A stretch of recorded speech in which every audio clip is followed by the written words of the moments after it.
Many of us think we know something about Daniel Boone.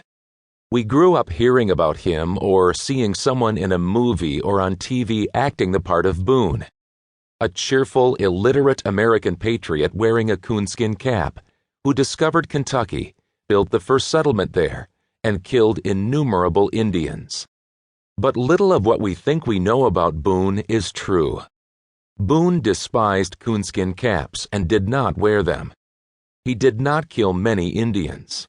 He killed a few, but only when he had to.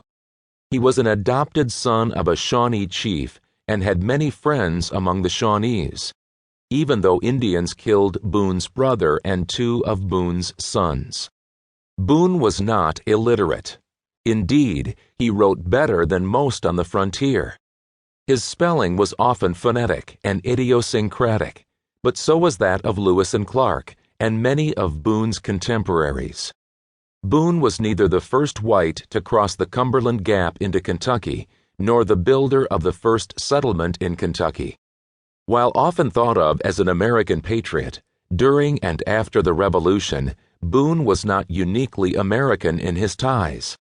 His first commission as a militia officer was signed by Virginia's last British colonial governor.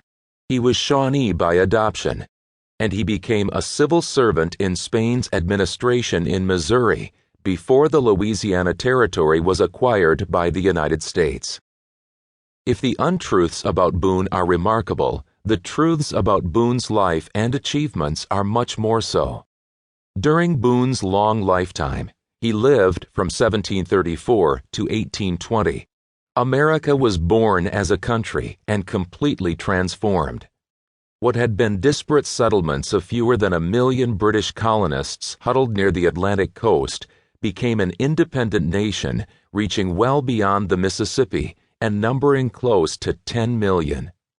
Daniel Boone helped to bring about the making and transformation of America. Boone was unexcelled as a woodsman and explorer of the American frontier. Born in Pennsylvania, he traveled through Virginia, Maryland, North Carolina, South Carolina, Georgia, Florida, Tennessee, Kentucky, Ohio, and Michigan, out to Missouri and at least as far west as Kansas. This was at a time when one traveled by foot, on horseback, or by boat. Although he was not the first white to cross the Cumberland Gap, Boone and a party of axemen under him blazed what became the Wilderness Road from the Cumberland Gap to the Kentucky River. Hundreds of thousands of settlers entered Kentucky on that road. Boone was a founder of Boonesboro, led many immigrants into Kentucky, and by his example induced many others to follow.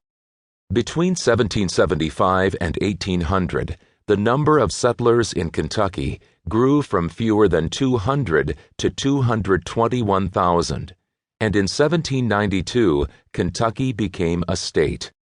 By 1820, when Boone died, Kentucky's population had reached 564,000.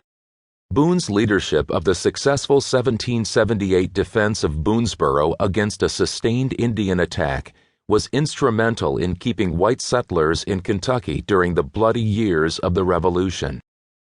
In 1799, Boone and his family moved to Missouri, then a Spanish territory with a non-Indian population of perhaps 4,000. Boone explored and hunted up the Missouri River at least as far as Kansas. His example helped to encourage an influx of settlers into Missouri. By 1820, when Boone died, 67,000 people lived in Missouri, which was then on the verge of statehood.